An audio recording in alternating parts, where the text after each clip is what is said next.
Bismillahirrahmanirrahim. A very warm welcome to you all in this orientation session of our General Knowledge One Paper December batch.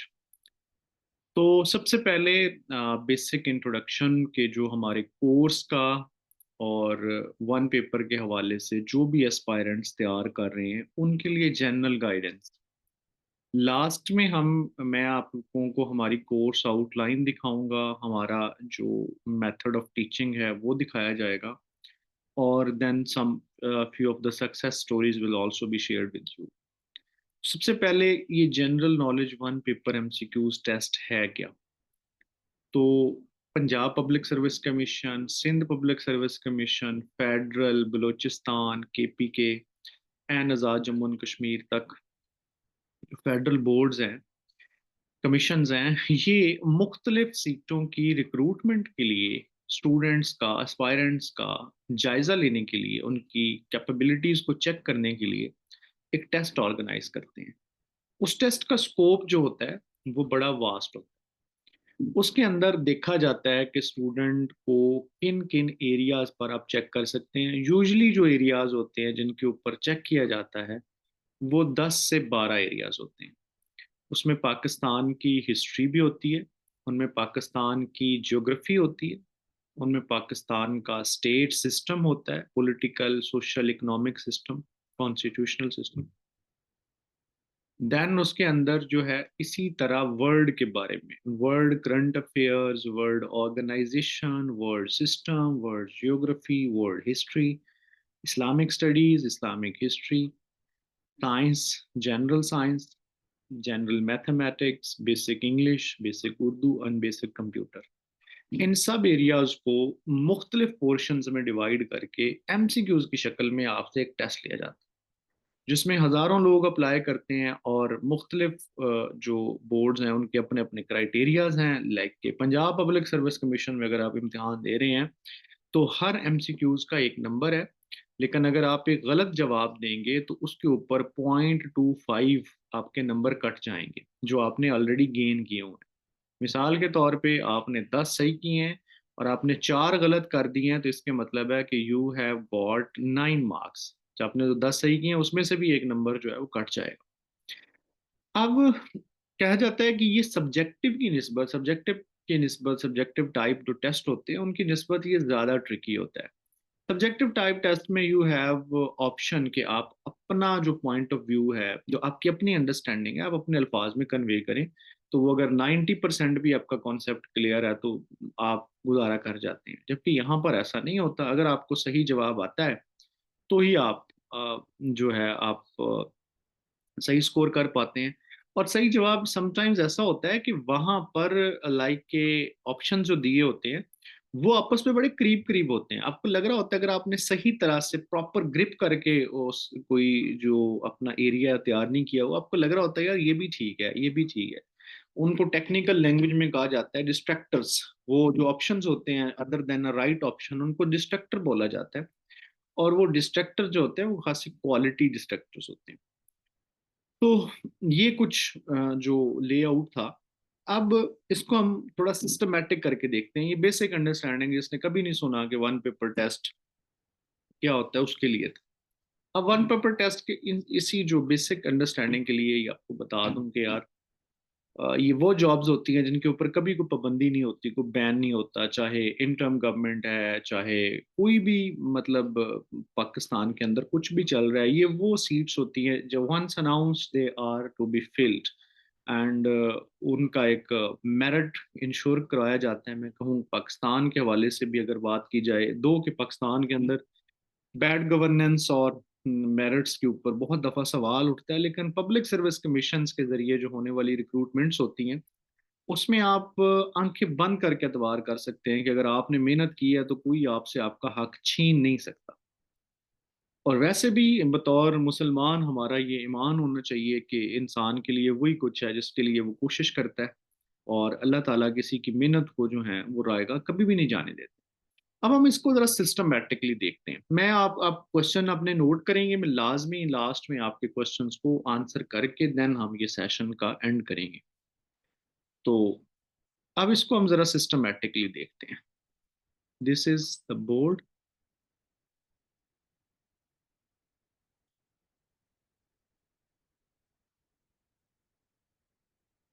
Let me make it clear.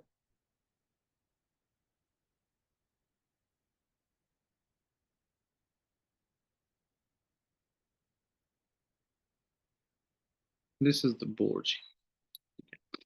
अब यहाँ पर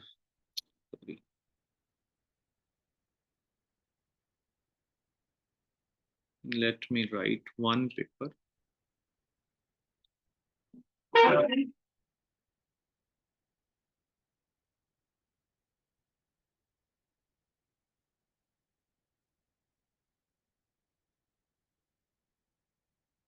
आज हाथ ठंडे हो रहे हैं, बोर्ड पे लिखा नहीं जा रहा। वन पेपर जीके, इसके जो दो मेजर डोमेन्स,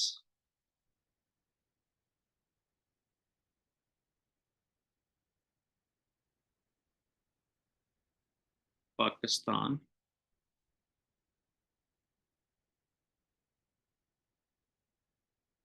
वर्ल्ड, ये इसके दो मेजर डोमेन्स हैं। अब पाकिस्तान और वर्ल्ड के बारे में आपको क्या क्या पता होना चाहिए?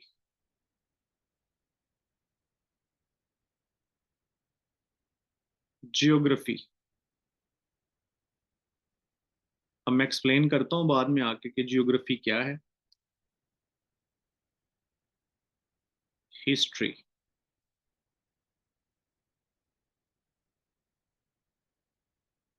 System, current affairs. इसी तरह वर्ल्ड, जियोग्राफी,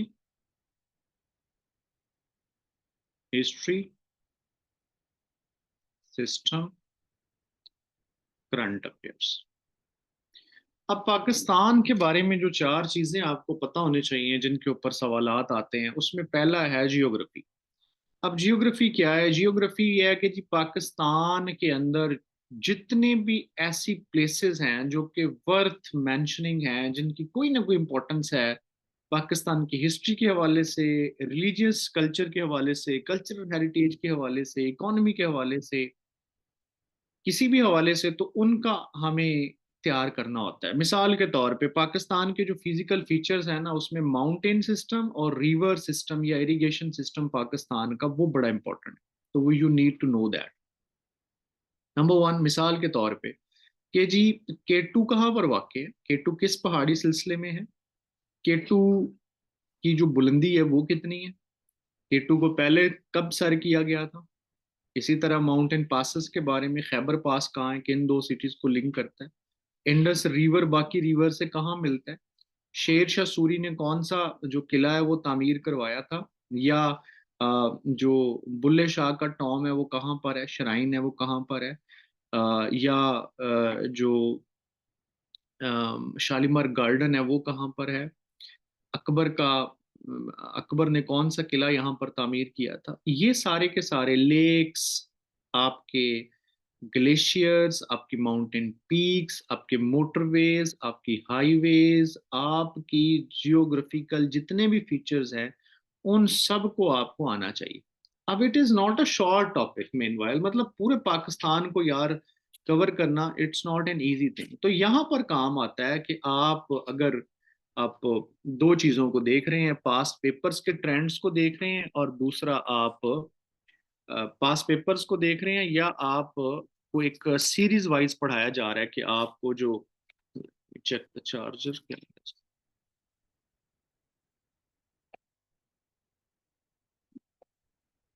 तो आपको सीरीज की शक्ल में पढ़ाया जा रहा है। मतलब हमें पता होना चाहिए कि अगर मोटरवेज के ऊपर सवाल आएगा तो किस नौयत का आएगा। अब मोटरवेज, अगर एक मोटरवे पढ़ रहे हैं तो उसको दूसरे मोटरवे के साथ लिंक कैसे करना है?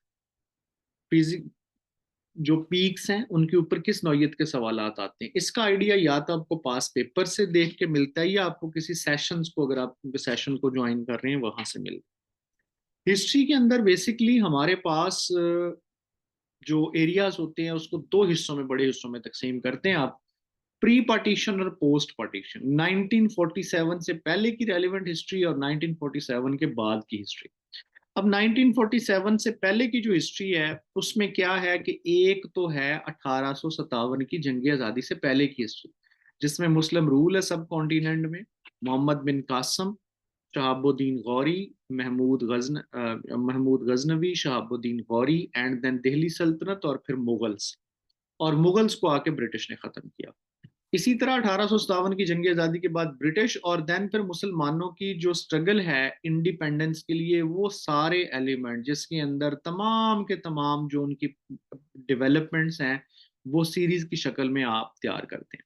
जब 1947 पर पहुंचते हैं तो 1947 में पहुंचने के बाद देन हम हमारे पास आता है पाकिस्तान बनने के बाद की हिस्ट्री। उसमें पाकिस्तान की पॉलिटिकल हिस्ट्री, इंटरनल पाकिस्तान की पॉलिटिकल डेवलपमेंट्स कैसी कैसी हुई, इलेक्शंस कब आए, मार्शल लॉज कब आए, पाकिस्तान के अंदर कौन सी गवर्नमेंट किसने खत्म की, क्या क्या इंपॉर्टेंट स्टेप्स उन लोगों ने लिए, इस सबको अब पॉलिटिकल सिस्टम का हिस्सा। फिर इसी तरह कॉन्स्टिट्यूशन मेकिंग कैसे हुई, कॉन्स्टिट्यूशनल अमेंडमेंट्स कैसे हुई, कॉन्स्टिट्यूशनल प्लान्स कौन कौन से डिस्कस हुए, क्या क्या हर्डल्स आई, क्या क्या इश्यूज बने। तरमीम को भी कुछ बड़ी तरमीम है, जैसे 18वीं तरमीम है जिसको मिनी कॉन्स्टिट्यूशन कहते हैं, इन सब के फीचर्स को स्टडी किया जाता है। देन पाकिस्तान की conduct at international affairs, diplomatic history of Pakistan, foreign relations, Pakistan की किसके साथ जंग हुई, किसके साथ मुआहिदा हुआ, किस किस कंट्रीज के मशहूर आप लोगों ने विजिट्स किए, किन किन कंट्रीज के साथ आपने मशहूर एग्रीमेंट साइन किए या एग्रीमेंट्स के ऊपर आपने काम किया, पाकिस्तान ने इंटरनेशनल ऑर्गेनाइजेशंस के साथ किस किस ऑर्गेनाइजेशन को बनाया, किस किस ऑर्गेनाइजेशन के साथ पाकिस्तान का कोई इंपॉर्टेंट डेवलपमेंट चली, किस किस ऑर्गेनाइजेशन में पाकिस्तान ने इंटरनेशनली बड़ा अच्छा कंडक्ट किया, कौन से इंटरनेशनल एग्रीमेंट्स को पाकिस्तान ने साइन किया और देन उनको पाकिस्तान के इंटरनल अफेयर्स में रिफ्लेक्ट किया। ये सारा हिस्ट्री के अंदर आता है। अब बंदा कहता है कि sir it's not humanly possible कि वहां से लेके यहाँ तक इतनी, यही तो सीएसएस का सिलेबस है। बिल्कुल यही वो सीएसएस का सिलेबस है जो वन पेपर वालों ने तैयार करना होता है। लेकिन यहाँ पर फिर अगर आपको रीफ्रेज कर दिया जाए कि ये आपकी बाउंड्रीज हैं, अगर आपने राउंड टेबल कॉन्फ्रेंस तैयार करनी है तो आपको सारा पढ़ने की जरूरत नहीं है, ये बैकग्राउंड है इसका, ये चीजें इंपॉर्टेंट है आपके वन पेपर के लिए। अब इसके ऊपर मैं एडमन को कहूंगा, एक मेरा लेक्चर है पोस्ट पार्टीशन को जिसने मैंने तमाम लोगों के लिए ओपन रखा है, तो वो शेयर कर दे यहाँ पर। वो 1947 से लेके वो 2021 तक की तमाम हिस्ट्री को कवर करता है, जिसमें ये तीनों डोमेन्स पाकिस्तान की शामिल हैं। It's a very beneficial lecture for all. अगर कोई इंटरव्यू तैयार कर रहा है उसके लिए भी, अगर कोई अभी तैयारी रिटर्न तैयार कर रहा है उसके लिए भी क्वाइट इंपॉर्टेंट, तो वो आपको मिल जाएगा ग्रुप्स में, तो वो शेयर कर दिया जाएगा। फिर इसी तरह सिस्टम, पाकिस्तान का पॉलिटिकल सिस्टम, कौन सा इदारा कैसे काम करता है, पाकिस्तान की जुडिशरी कैसे काम करती है, पाकिस्तान की पार्लियामेंट कैसे काम करती है, इंपॉर्टेंट एग्जेक्टिव ऑर्गन्स पाकिस्तान के कौन कौन से हैं, एफआईए कैसे काम करता है, मुहतसिब कैसे काम करते हैं, इसको हम पाकिस्तान का सिस्टम कहते हैं। इसमें मजीद आप हम ऐड कर लेते हैं पाकिस्तान की सेलिब्रेशन, पाकिस्तान के परचम, इंटरनेशनल डेज, पाकिस्तान के अंदर नेशनल डेज, नेशनल सेलिब्रेशंस और अवार्ड्स वगैरह, ये सारे हम सिस्टम में शामिल करते हैं। करंट अफेयर्स नेशनल लेवल पे जो होते हैं जिनका बराह रास्त ताल्लुक पाकिस्तान की इंटरनल अफेयर्स के साथ है, उसको हम कहते हैं पाकिस्तान के नेशनल करंट अफेयर्स। तो वो 2 सालों के कम अज कम आपको तैयार होने चाहिए with particular reference, particular focus with on the year जिसमें आप दे रहे हैं पेपर। लाइक अगर अभी 2023 चल रहा है तो हमारा ज्यादा फोकस 2022 नहीं होगा बल्कि 2023 होगा। इन्हीं सारी चीजों का वर्ड पे अप्लाई कर देते हैं, जो जो हमने यहाँ पर बात की वो वर्ड पे अप्लाई कर देते हैं, तो वो 4 एरियाज वर्ड के नजर आ जाते हैं। अब देखें वर्ड पे कैसे। अब वर्ड पे जियोग्राफी उतनी मान्यूटली नहीं पूछी जाएगी जितनी पाकिस्तान की, पाकिस्तान हमारा कंट्री है तो उसमें तो मान्यूट मान्यूट चीजें भी आ रही होती है। वर्ल्ड में वो बड़ी चीजों के पूरे में पूछा जाएगा जिनको इंटरनेशनली रिकॉग्निशन हासिल है। ठीक है। फिर हिस्ट्री नॉट सो मान्यूटली जिस तरह हम पाकिस्तान की पढ़ेंगे, उन इवेंट्स का जिनको इंटरनेशनली जो है वो तमाम के लोगों के लिए बड़े important, like French revolution is quite important. लेकिन अगर क्यूबा के अंदर कोई एक किसी बंदे ने आके मार्शल लगाया है तो वो हमारे लिए जानना जरूरी नहीं है। बड़ी बड़ी इवेंट्स को आप देखते हैं इसी तरह सिस्टम है, सिस्टम में मोस्ट इंपॉर्टेंट थिंग होती है वर्ल्ड और international organisations. International days, international celebrations, international awards और करंट अफेयर्स वही वाला। अब इसके लिए करना क्या होता है? इसके लिए करना ये होता है कि अगर आप सेशन ले रहे हैं किसी जगह से या सेशन नहीं ले रहे, तो अगर तैयार करना चाहते हैं तो आप इनका एक एक रजिस्टर बनाएं। एक पाकिस्तान का रजिस्टर जिसमें एक एरिया आप पकड़े, पहले उस एरिया के ऊपर काम करना शुरू करें, और फिर दूसरे के ऊपर आपका प्रॉपर नोट्स बने होने चाहिए। जियोग्राफी के लिए the important thing you need to understand map. जब तक आप मैप नहीं समझोगे तब तक आप जियोग्राफी को रट्टा मार रहे होगे, और रट्टे के साथ चीज भूल जाएगी। मैप आप ले लोगे, अभी मैं आपको दुनिया वर्ल्ड मैप के ऊपर शॉर्ट सा एक लेक्चर भी दूंगा at the end of the video, तो आपको आइडिया होगा कि मैप को कैसे स्टडी करना है।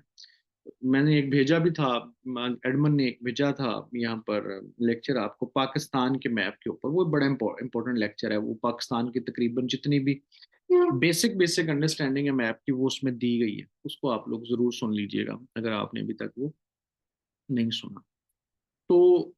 अच्छा, अब हमारा तरीकाकार ये होता है कि हम इन तमाम चीज़ों पर नोट्स देते हैं। हम जो अभी आपके सामने जो चीज़ पढ़ाई जाएगी वो स्लाइड से होगी। अगर कोई मैप बनाया हुआ है वो भी स्लाइड में लगा हुआ है और उसके ऊपर लिखा जा रहा है, तो स्टूडेंट्स जो एक्स्ट्रा चीज़ें होती हैं नोट करते हैं लेक्चर के दौरान, और उसी वक्त उनको फिर स्लाइड शेयर कर दी जाती हैं। और या चाहो तो वो अपना प्रिंट निकाल लें, चाहे वो जो है वो उसको अ, वैसे अपने हाथ से दोबारा लिखना चाहें अपने रजिस्टर में, that is up to that. Every, हाँ जी, और हर चीज के ऊपर जितनी भी चीजें हैं, इवन जो बाद में मैं जिक्र करूंगा उनके ऊपर। अब ये 4 एरियाज हैं, अगर आप इनको फोकस कर लें तो 8 एरियाज हैं। उसके बाद अगले जो एरियाज हैं they are not important so much difficult, because इनको हम सारी शुरू से पढ़ते आ रहे होते हैं। उसमें इस्लामियात है, बेसिक साइंस है, बेसिक इंग्लिश है, बेसिक मैथ्स,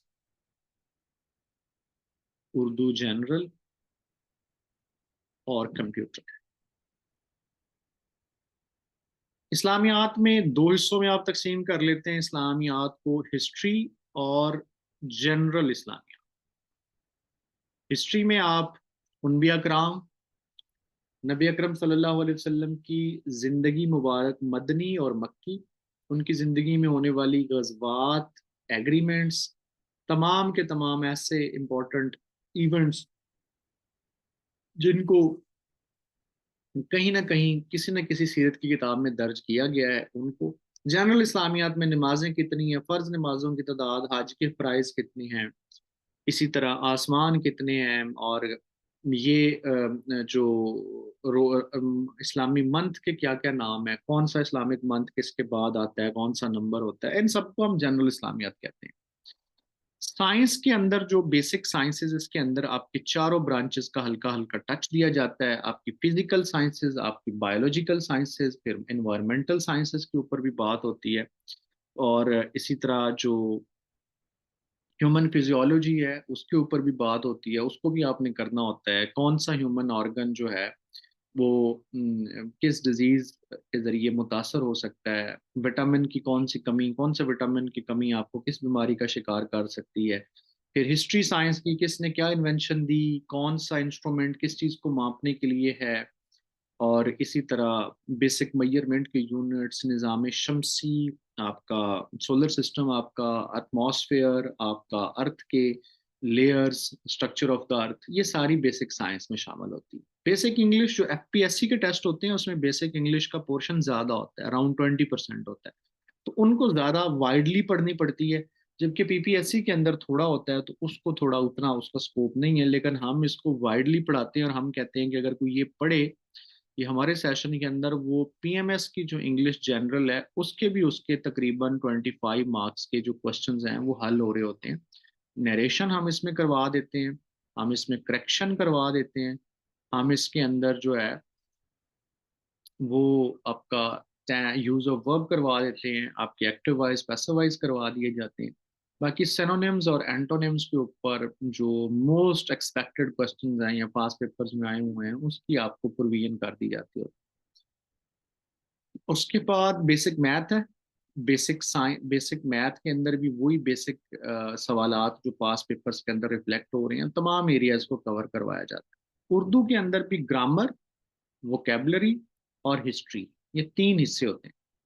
ग्रामर के अंदर बेसिकली इसको, जी, लफज है, फॉर एग्जांपल कायदे आजम, ये ग्रामर की रूह से क्या है, तो बेसिक बेसिक जो उसके कवायद हैं वो आपके साथ डिस्कस हो जाते हैं। वोकेबलरी के अंदर आपके मुहावरात आ जाते हैं, मशहूर ज़रबुल अमसाल आ जाती हैं, इसी तरह कुछ तराकीब होती हैं, उनका मतलब पूछ लिया जाता है। तो वो आप नोट्स हैं हमारे बड़े ज़बरदस्त किस्म के इसके ऊपर, उर्दू जनरल के। फिर हिस्ट्री, पहला नॉवल किसने लिखा उर्दू के अंदर, उर्दू की पहली किताब कौन सी थी, पहला शायर कौन सा था, ये किताबी मजमूआ किस शायर का है, नजर, ये नसर की किताब किस शायर ने लिखी है, या ये ड्रामे का फलां किरदार किस बंदे के ड्रामे से लिया गया, ये वाले सवाल ना। और पीपीएससी में, एफपीएससी में इतना नहीं है, पीपीएससी में ये 5, 7 से 8 या 7 से 10 क्वेश्चन हमें उर्दू के भी मिले हैं रिसेंट ट्रेंड्स में, आफ्टर 2020 में ये थोड़ा देखने में आया। इसी तरह उर्दू के अंदर कंप्यूटर के अंदर भी, जिसमें आपके पार्ट्स आ जाते हैं, कंप्यूटर के लैंग्वेजेस आ जाती हैं, इंटरनल सॉफ्टवेयर आ जाता है, हार्डवेयर आ जाता है, कंप्यूटर की हिस्ट्री आ जाती है, नेटवर्किंग आ जाती है। अब हमारे पास जो बेसिक साइंस, कंप्यूटर और मैथ, इनको सर तारिक साहब पढ़ाते हैं, जो कि पाकिस्तान मोटरवे पुलिस में सर्व कर रहे हैं। बाकी के सारे जो एरियाज हैं वो मैं आपको वजाते खुद पढ़ा रहा होता हूँ। इसको डिवाइड करने का पर्पस भी यही था कि जो किसी का जिसका एक्सपर्टीज है उसी टॉपिक को वो बंदा ही जो है वो पढ़ाए, क्योंकि साइंस को पढ़ाने के लिए you need to have a solid grip on the concepts and other related things. अब ये है, अब लास्टली जो मैं आपको मैं उस पर लेके चलता हूँ, हमारा जो नोट्स हैं उनके ऊपर, देन हम इसको थोड़ा सा डिस्कस करते हैं। जी, टेस्ट होते हैं हर डोमेन के बाद, टेस्ट है, ऑनलाइन टेस्ट है गूगल फॉर्म्स के जरिए, और it is taken after the every.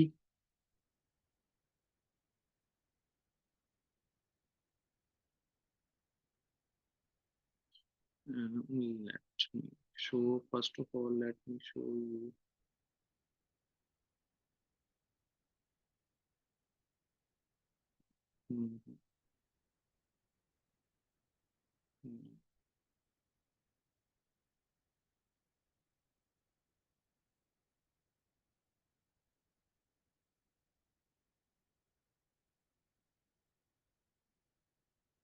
Where कौन,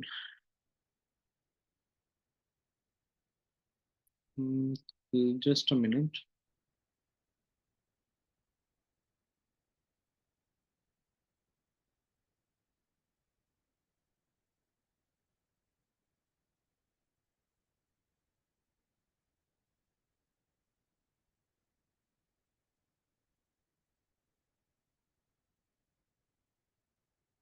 अब नजर आ रहा है आपको,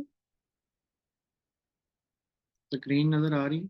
अब ये वो सारे के सारे हमारे फोल्डर्स हैं जिनके अंदर हमारे जो इतनी भी स्लाइड्स हैं वो पड़ी हुई हैं, like Pakistan geography and GK, Indian history, basic maths and ability, basic sciences, current affairs, English है, मॉक टेस्ट हैं, एमसीक्यूज हैं रिलेटेड, वर्ल्ड कंट्रीज हैं, लैंड रेवेन्यू, वर्ल्ड हिस्ट्री है, वर्ल्ड जीके है, वर्ल्ड जियोग्राफी है, और फेमस पर्सनालिटीज है, international issues हैं, इस्लामियात है।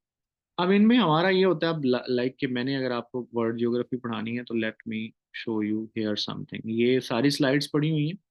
जियोग्राफी ऑस्ट्रेलिया की, लॉन्गिट्यूड लैटिट्यूड, इसी तरह अफ्रीका के ऊपर है, एशिया के ऊपर है, South America, North America, world geography in general, वाटरली वर्ल्ड है, world geography North America, Europe और एशिया, इन सब के ऊपर। अब लाइक मैं ये स्लाइड आपके सामने खोलता हूँ, इनसे ये होता है, ऑर्गेनाइज्ड होता है, टाइम नहीं ज़ाया होता स्टूडेंट का। जो चीज़ एक अनप्लान्ड सेशन में आप घंटे में सीखते हैं, यहाँ पर शायद जो है वो आप अभी आपको वर्ल्ड ज्योग्राफी नज़र आ रहा है स्लाइड्स के ऊपर, वर्ल्ड ज्योग्राफी लेक्चर 1। नहीं, okay, let me share again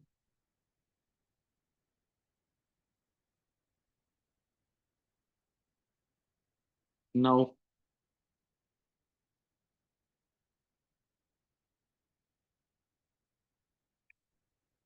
आवाज़ आप अपना माइक ज़रा चेक करें। ओके, ठीक है। ठीक है, ओके राइट, ये है लेक्चर हमारा ना जी। ये अब ये अराउंड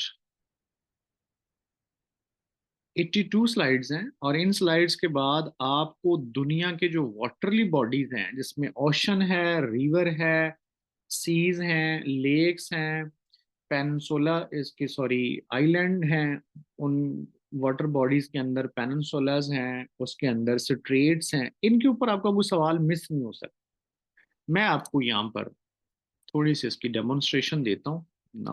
पढ़ा तो हम नहीं रहे आज बेसिकली, लेकिन ये एक छोटा सा आपके सामने एक डेमोन्स्ट्रेशन रखते हैं।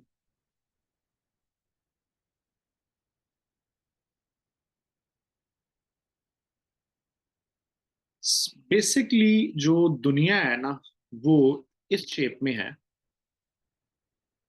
जिसको आप ओल बोलते हैं, और गोल आप कह लें कि दुनिया गोल है। आपकी अंडरस्टैंडिंग के लिए, हम लेमैन अंडरस्टैंडिंग के लिए हम कहते हैं दुनिया गोल। अब दुनिया में ना सारे का सारा जो है ना, वो पानी है, सारे का सारा पानी। अब क्या समझें कि ये जो हमारा कॉन्टिनेंट है, ये वाटर, ये जो हमारा प्लेनेट है, ये वाटर है, ऑल वाटर। उस वाटर के अंदर कुछ लैंड मासेस हैं, उन लैंड मासेस को नाम दे दिए गए हैं मुख्तलिफ किस्म के, in order to recognise them. उन लैंड मासेस की वजह से फिर पानियों को भी नाम दे दिए गए हैं कि पानी की भी आइडेंटिफिकेशन हो सकेगी, है वो सारा एक ही पानी, वाटर है। अब इसके ऊपर बेसिक, सबसे पहले बेसिक सवाल होता है कि जी टोटल जो बड़ी वाटर बॉडीज हैं वो कितनी है, ओशंस, और टोटल जो बड़े लैंड मासेस हैं वो कितने हैं। अब वाटर बॉडीज जो है ना, 1,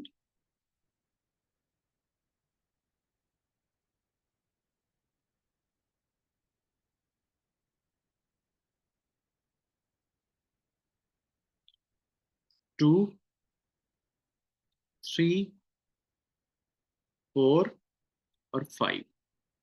ये भी पैसिफिक है, ये भी पैसिफिक है, वो गोल वाली, गोल वाली जैसे गेंद जो गोल है, अगर उसको आप दरमियान से चीरें तो उसके जो बिल्कुल अपोजिट पार्ट्स होते हैं वो भी पीछे से जाके एक जगह लग जाते हैं, वो वाली मिसाल। तो ये 5 हैं जी ऑप्शंस, क्योंकि पैसिफिक दोनों तरफ है। और लैंड मासेस 1, 2, 3, 4, 5, 6 एंड 7। तो oceans 5, land masses 7, land masses को कॉन्टिनेंट कहते हैं। अब अगला लेवल का सवाल आता है कि जी ये जो ओशंस हैं, इनकी हिरारकी क्या है, इनको अगर ऑर्डर करें, सबसे बड़ा कौन सा है, सबसे छोटा कौन सा है, सबसे सब सेकंडली बड़ा कौन सा है, सबसे छोटा कौन सा है, ये सवाल आ जाता है। तो इसको करने के लिए जी हम करते हैं कि सबसे बड़ा तो ये है पैसिफिक, पी। उसके बाद है अटलांटिक, ए। उसके बाद है इंडियन, आई। उसके बाद है सदरन, एस। उसके बाद है आर्कटिक, ए। हमारे 5 ऑप्शंस तैयार हो गए। अब अभी हमारे रफ है माइंड में, जेन में रफ आइडिया, यार ये है। अब इनको आइडेंटिफिकेशन का तरीका आपको तब आएगा जब हम लैंड मास को पढ़ लेंगे।